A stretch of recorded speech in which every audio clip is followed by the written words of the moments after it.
Hi there, I am Dr. Kelly Welch-Haynes, and today I will be discussing fetal and gonadal shielding during radiography.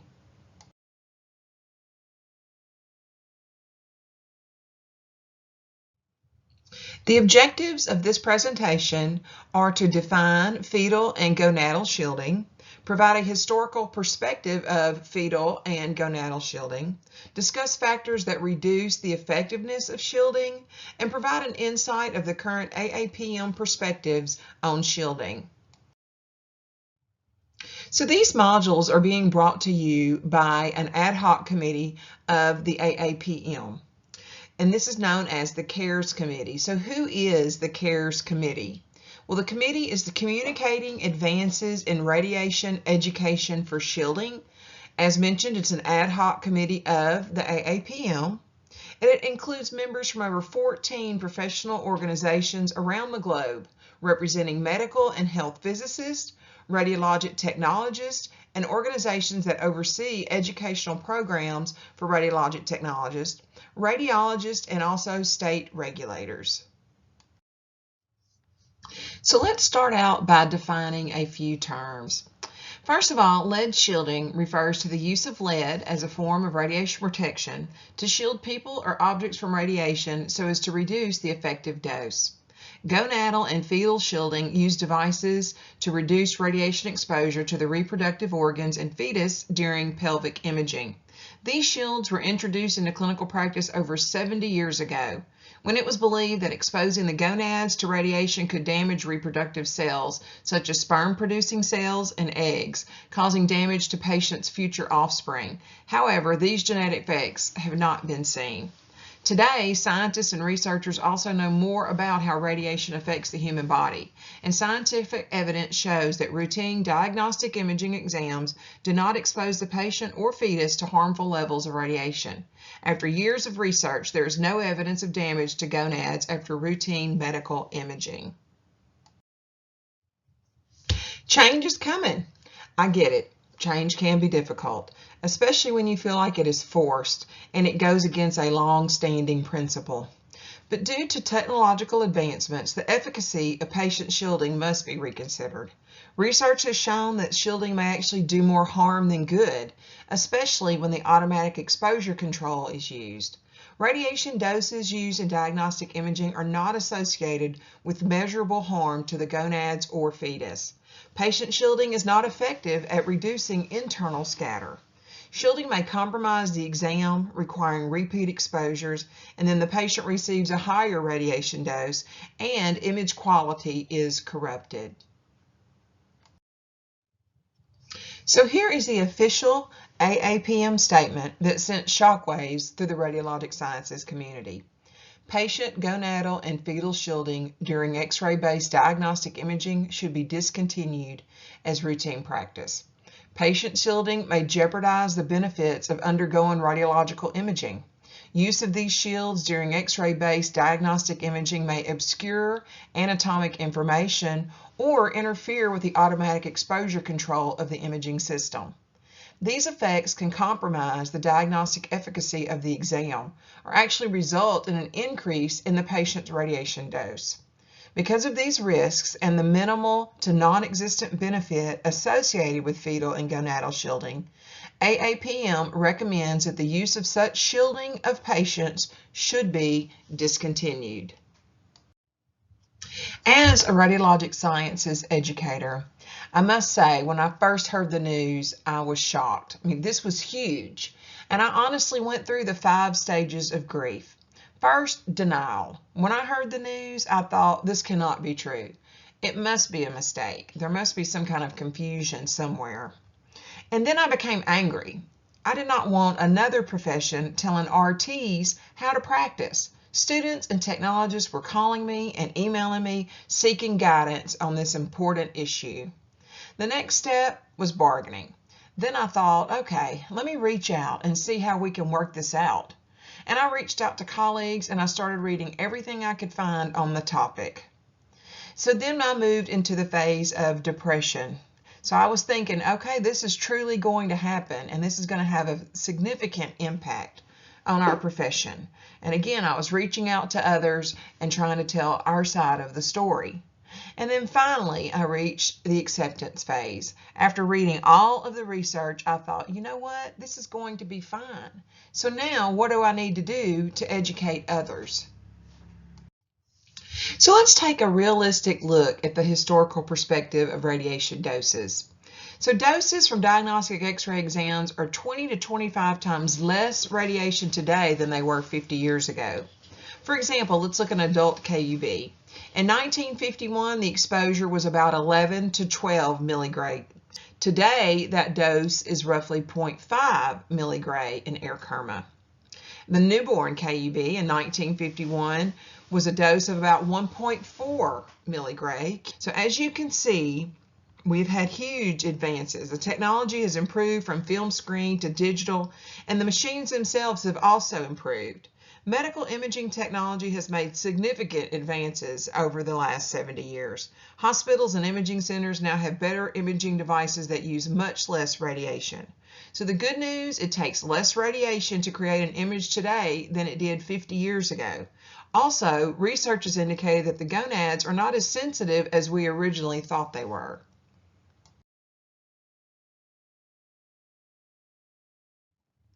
Now let's discuss reconsidering the value of gonadal shielding. The International Commission on Radiological Protection, the ICRP, submitted report number 103 as far back as 2007. They updated the radiation and tissue weighting factors in the quantities, equivalent, and effective dose, and updated the radiation detriment based on the latest available scientific information of the biology and physics of radiation exposure. So they actually reduced the radiosensitivity of the gonads. The gonadal tissue weighting factor reduced from 0.2 to 0.08. And then the colon, stomach, liver, and bone marrow stayed the same at 0.12. So why are we shielding a less sensitive organ at the expense of more sensitive organs? NCRP report number 184 was published in November of 2019. An analysis of patient doses from diagnostic and interventional procedures indicates there is a substantial reduction, 15 to 20%, in non-therapeutic medical radiation dose to the United States population in the decade between 2006 to 2016. The NCRP published an updated statement in January of this year. Today, the NCRP recommends that gonadal shielding not be used routinely during abdominal and pelvic radiography, and that federal, state, and local regulations and guidance should be revised to remove any actual or implied requirement for routine gonadal shielding. Gonadal shielding use may remain appropriate in some limited circumstances. The recommendations in this statement are limited to patient gonadal shielding during abdominal and pelvic radiography. The NCRP recognizes that adoption of these new recommendations requires addressing the impact of this substantial change on ingrained medical practice. When the AAPM statement first came out, we knew that it would take some time and it would have some impact on other regulations as well. So the Code of Federal Regulations, specifically Title 21, Volume 8, Department of Health and Human Services, Subchapter J, Part 1000, Subpart C, Radiation Protection Recommendations. Yes, it is buried within the Code of Federal Regulations, but it speaks to the recommendation for the use of specific area gonad shielding on patients during medical diagnostic X-ray procedures. Specific area gonad shielding covers an area slightly larger than the region of the gonads, and it may be used without interfering with the objectives of the exam to protect the germinal tissue of patients from radiation exposure that may cause genetic mutations during X-ray procedures in which the gonads lie within or in close proximity to the X-ray field. Such shielding should be provided when the following conditions exist, and that is when the gonads lie within the primary field or within close proximity, which is defined as about 5 centimeters, despite proper beam limitation. However, there is currently a proposal to remove shielding from the Code of Federal Regulations. It has been held up due to the pandemic. Once business returns to normal, it is expected that the proposed changes will be accepted and shielding will be removed from the Code of Federal Regulations. As you can imagine, changing a decades-old practice is not very easy and will take a considerable amount of time. As mentioned on the previous slide, changes in federal guidelines, CFR 20.8, and the NCRP position statements that have been made, they will continue to make a national impact. National agencies such as the ARRT and the ACR are making changes as we speak that will speak to specifically the need or the discontinuance of shielding. Our national and state societies, the ASRT has put out a position statement, and we'll speak to that shortly, and the AHRA has a statement that they are working on. The next thing is the state regulations and legislation. If you live in a state that requires the licensure of radiologic technologists, and specifically shielding is mentioned in this legislation, that will need to be changed as well.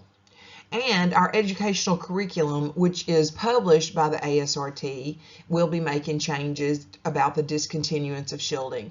The ASRT will actually be revising their curriculum this year, and we should see that new curriculum by the end of the year or the first of next year. The JRC-ERT is the credentialing agency for radiologic science programs, and in their standards right now, shielding is not specifically mentioned, so we don't expect a change to occur there. And then lastly is the credentialing requirements. So again, the ARRT is making changes to the content specifications, which we'll speak to shortly, and then other modalities as well, as far as nuclear medicine, will also be making changes to their shielding documentation. So let's speak to the ARRT. So currently we are following didactic and clinical competency requirements that were effective in 2017, and they do mention radiation safety as part of the imaging procedure, but nothing specific is mentioned. As far as the examination content specifications, which were effective in 2017, under the section radiation protection, it mentioned minimizing patient exposure, and shielding was listed, and you must be familiar with the rationale and placement. And then the personnel protection was mentioned, time, distance, and shielding. So the ART is getting ready to update these documents, and so their proposed changes for 2022 include removal of the shielding aspect from the patient exposure section. However, time, distance, and shielding are still included for personnel protection. And then the Code of Ethics, which was effective in 2017, states minimizing radiation exposure to the patient, self, and other members of the healthcare team. So shielding is not specifically mentioned, so this document may not need to be updated. So as of right now, the ASRT is who publishes the radiography curriculum that is used by accredited radiologic technology programs. And this one that is used now was effective in 2017. And in the section of procedural factors under radiation protection, shielding is mentioned. In the patient protection section, again, we have radiation safety, and shielding the patient is mentioned. Then in the radiation protection section as a whole, you must explain the purpose and importance of patient shielding. So right now, the ASRT is getting ready to revise the radiography curriculum, so it still remains to be seen how and what changes will be made to the new curriculum. Now, practice standards are authoritative statements established by the profession for judging the quality of practice, service, and education. Professional practice constantly changes as a result of a number of factors, including technological advances, market and economic forces, and statutory and regulatory mandates. So right now, the most common or most current practice standards were effective in 2019. Then, shielding patients is not specifically mentioned in the practice standards. In the scope of practice that delineates the parameters of practice, it identifies the boundaries for practice and typically are formatted as lists of tasks that are appropriate to include as part of the work of an individual who is educationally prepared and clinically competent for that profession. Each scope of practice is limited to that which the law allows for specific education, experience, and demonstrated competency. Many states have laws, licensing bodies, and regulations that describe requirements for education and training and define the scope of practice for professions. As far as regulations go, as I mentioned earlier, the JRC-ER standards, new standards went into effect January of this year. And shielding is not specifically mentioned in the standards. Now, as far as state regulations and legislation, this varies greatly from one state to the next. Such as in California, shielding is not specifically mentioned in the state law. However, in the state of Louisiana, this is governed by the DEQ, the Department of Environmental Quality, and it stated that radiographers should indeed shield patients. So depending on the legislation of that state will determine if revisions need to be made to the regulations and legislation. So what are the outcomes of the CARES Committee? Well, first of all, it's to accomplish the education of radiologic technologists.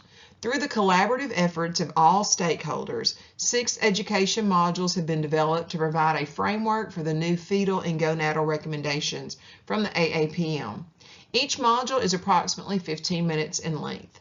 Each module will be assigned continuing education credit and will be provided by various organizations. Also, the presentation and articles will be used to spread the word. Finally, CARES is committed to ongoing, meaningful conversations. And you can find us on Facebook at AAPHQ CARES. You can find us on Twitter at AAPM CARES, or you can email us cares@aapm.org. Finally, CARES is committed to ongoing, meaningful conversations among all radiologic science professionals. If you want to get in on the conversation, you can find us on Facebook at AAPHQ CARES, on Twitter at AAPM CARES, or you can email us cares@aapm.org. So the AAPM modules are proud to have this collaborative effort by the following contributors: the ASRT, RSNA, ACR, ASSERT, JRC, Image Gently, AIRS, just to name a few. Thank you so much for your time.